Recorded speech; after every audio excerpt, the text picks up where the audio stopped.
And as we start at 4 o'clock, we have breaking news. A school bus ran into a temporary building on the campus of Buffalo Trail Elementary School in Aurora. A spokesperson for Cherry Creek School says kids were on the bus when the crash happened, but no one was hurt. We did see a driver back the bus up and then drive it away, but it also had left behind a bit of damage done to the building there. Also at 4 o'clock, we turn to a hateful and racist message left at bus stops along Colfax this morning. Thanks again for joining us for 9 News at 4 o'clock. I'm Tom Green. I'm Alexandra Lewis. Now, DPD says they are investigating who left these signs as a bias-motivated crime. 9 News reporter Lauren Scafidi has been looking into this all day. Lauren, I can't imagine what it was like to have to come upon this sign in the middle of your day. Yeah, and police haven't released any information about who could possibly be behind this. We're choosing to show you the signs in our story just for transparency, but we want to warn you, it is disturbing. Fax Avenue, back to normal now, but a far cry from Thursday morning. I mean, it's gross, right? It's gross. These signs were put up at least 3 RTD bus stops in Denver. A bus driver first reported seeing one at Colfax and Oneida around 5 in the morning Thursday. A few hours later, someone sent a photo to City Councilwoman Chantel Lewis. They were derogatory. They look like industrial signs, right? That they would be printed in a sign shop, no different than what you might see for signs up throughout the city, a stop sign, etc. RTD says they were also found at Colfax and Garfield and Colfax and Yosemite. There's a black woman running for the highest elected office in our country. In that same vein, we have heard a lot of disdain, if you will, for new arrivals. And so I think it's an opportunity to pit communities against each other. Lewis says it should be an opportunity to look at racism through a wider lens. To not turn a blind eye to the racism that we know happens every single day in our cities, whether that's in boardrooms, whether that's in meetings, or whether that's interactions in grocery stores. Lewis says it's not surprising. It's the rhetoric in this country, and I think this is an opportunity for us to be honest as a country about who we are, and also honest about who we want to be. And as long as we continue to accept this as normal, like that's who we will be. That's why she refuses to stay silent.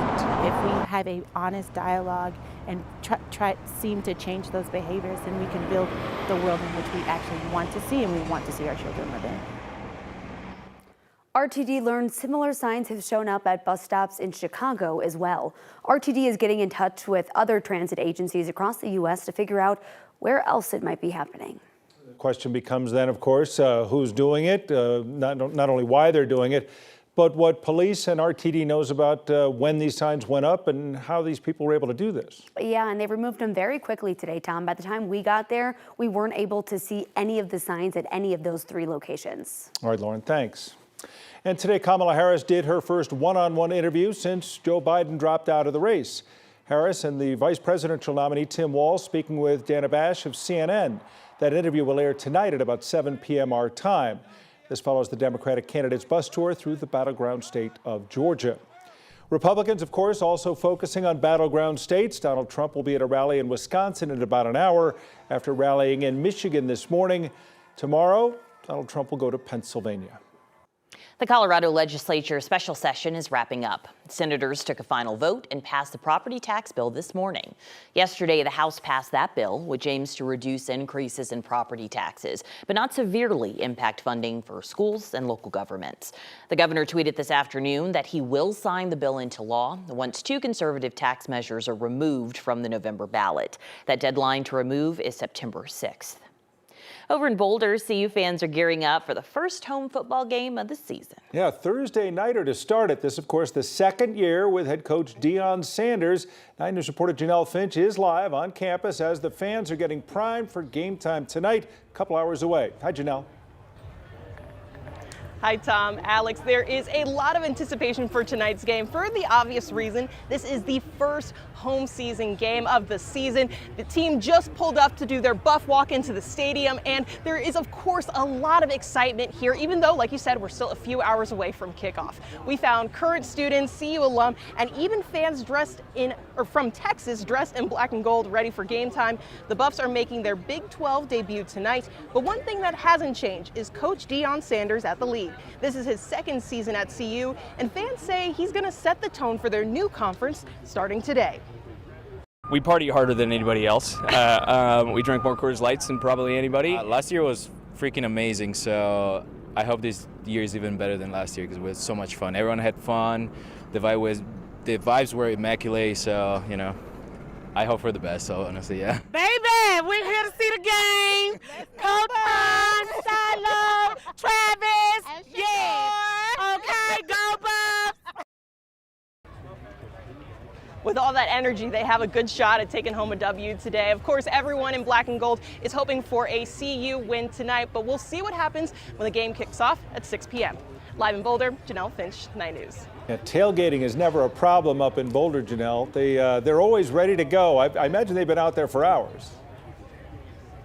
Right. The only hard part about tailgating is finding a spot when you aren't a part of the festivities. All right, Janelle, thanks very much. And we're going to have much more coming up in just a bit with the newest member of the 9 sports team as we talk football from Boulder coming up at 4:30. Of course, a lot of people want to know what the weather's going to be like for the game tonight. Boy, it looks like a perfect night for football, Kathy. Doesn't it look great, Tom? And so much energy, so much fun up there. We're all so ready for the college football season to get underway. And today, cooler. Temperatures in the low to mid 80s, compliments of an early morning cool front. There is a bit of cloud cover out there, and we'll watch it because if you remember yesterday, out of nowhere was a little pop-up shower over the Coors Field area, the Rockies game.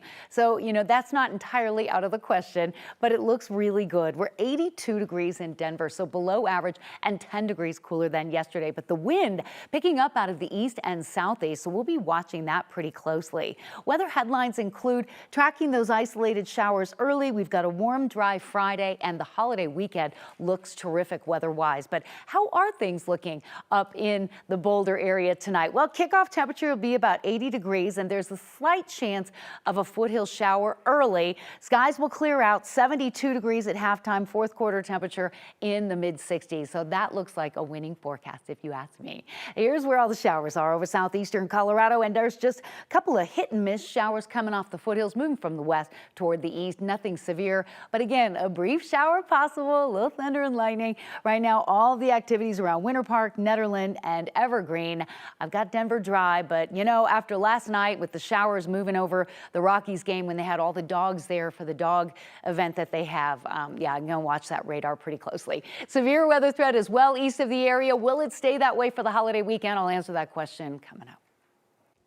The tasing of a Colorado man in the middle of I-25 that led to his death is resulting in a settlement. Larimer County leaders have voted to move forward with an agreement with the family of Brent Thompson. 9 News Investigates reporter Jeremy Hohola learned about this development and has the latest on what this all means. Jeremy? Yeah, this means the county will be paying a family a lot of money to settle this case. How much? That hasn't been officially released just yet. This incident captured on video happened about a year and a half ago. We won't show you the most graphic part here. A deputy pulled over Brent Thompson for an expired license plate back in February of 2023. After Thompson ran away, the deputy chased him. Thompson then jumped over a guardrail and right into I-25. Deputy Lorenzo Lujan decided to tase him at that moment. He collapsed. Seconds later, a vehicle then hit Thompson, killing him. He was 28 years old. His parents filed a wrongful death lawsuit against the deputy. This week, the Board of Commissioners for the county all voted unanimously to move forward with a settlement agreement. We expect to learn exactly how much the settlement payout will be tomorrow when the family will talk about this to the media. As for Deputy Lujan, he was never disciplined and cleared by an internal investigation, and he is still working as a deputy for Larimer County today. Live in the newsroom, Jeremy Hohola, 9 News. All right, Jeremy, thanks for the update. Some of the construction projects around the 16th Street Mall are finally beginning to wrap up, and now 3 blocks between Larimer and Wazee are back open as of this morning. The construction's been ongoing since the spring of 2022, trying to address deteriorating infrastructure, also trying to improve safety and mobility. That full project is expected to be done in the fall of next year. Mortgage rates continue to fall, hitting a 15th-month low today. It's welcome news for anyone trying to enter the housing market. The standard 30-year fixed-rate mortgage is below 6.4%, according to Freddie Mac. It hasn't been that low since May of 2023. Mortgage rates have been trending lower because of an expected interest rate cut from the Federal Reserve, which is likely to happen in mid-September.